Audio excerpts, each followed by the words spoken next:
One of the most important beliefs that people have about politicians is that politicians do whatever polls tell them to do. We hear a lot of complaint about the lack of strong leadership, that politicians find out what the public wants and then they pander to it, or at least they say they'll pander to it. Now, what this idea of the poll-driven politician creates is the impression that the political system may have all kinds of problems, but on the whole, it's responsive and accountable to the public. But once you actually start to look at public opinion in a more detailed way, what you discover is that the idea of the poll-pandering politician is really a myth. For example, there's broad support in the US for a whole range of policies. Polls show that most people support increased spending on inner cities, more spending and regulation on the environment, more spending on education, more spending on healthcare.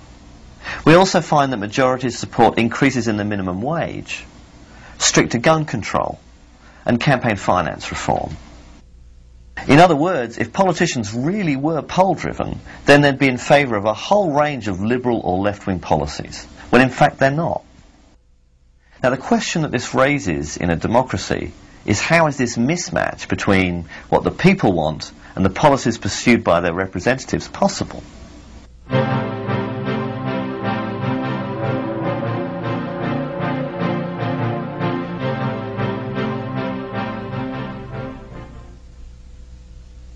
So, how do we explain this contradiction between the myth that politicians reflect the public and the reality that on most economic issues they actually ignore public opinion? Well, let's look at how the news media covers public opinion. When the media report on polls, what they're actually doing is telling a story about what public opinion is rather than just reflecting it. They're constructing how we understand public opinion. And the news media have a lot of power here because they choose what questions to ask and what questions not to ask. Ordinary people's opinions usually only count in as much as they respond to that conversation. Media influence on public opinion has been studied for many years now. We know, for example, that the media often play what's called an agenda-setting role. Public concern about issues tends to follow media coverage of those issues rather than any changes in the real world. A few years ago, the degradation of the environment, issues like global warming, destruction of wilderness and chronic air, water and soil pollution, started to get a fair amount of media coverage. Accordingly, polls suggested this was one of the most important issues for most people. But then the news media started to lose interest. And even though most of the environmental problems have actually become worse since then, polls showed public concern decreasing. Or take an issue like drugs. Over the last 2 decades, public concern about drugs has gone from 3% to over 50% and back to 3% in polls. And those shifts have absolutely nothing to do with the scale of the problem and everything to do with the volume of media coverage. The power of the media to define what issues are seen as important has to do with the relationship between what the media report and what they don't. Media influence in this sense is subtle but profound. The media can help shape or modify what we know about an issue. The media create the impression that the American public has a real choice. You can choose Bush or you can choose Gore. The implication being that they're both very different.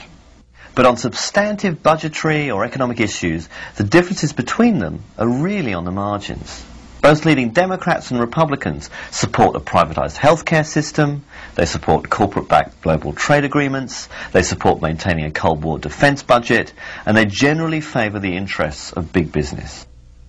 But the media give the impression that Democrats and Republicans represent a broad range of opinion by focusing on civil liberty, non-monetary issues like gay rights or abortion, where Democrats and Republicans really do differ.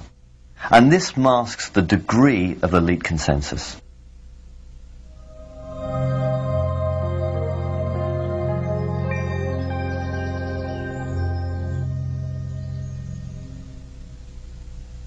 It's interesting to look back and see what people thought polls would be used for when they were first being developed. For instance, when George Gallup began to refine and to develop the art of public opinion polling in the first half of the 20th century, he saw it as the dawn of a more democratic era. For him, the technology of the opinion poll meant that the public's input into the political process wouldn't be limited any longer to an election every few years, political elites could actually act on the basis of what the people said they wanted on quite specific issues. Now, nearly a century later, we live in a poll-saturated culture, and the question is, has that democratic vision been realised? Are politicians responsive to real public concerns? And unfortunately, I think the evidence is that rather than being a mechanism for extending democracy, public opinion polls are used and reported in highly selective ways that match the agenda of political elites.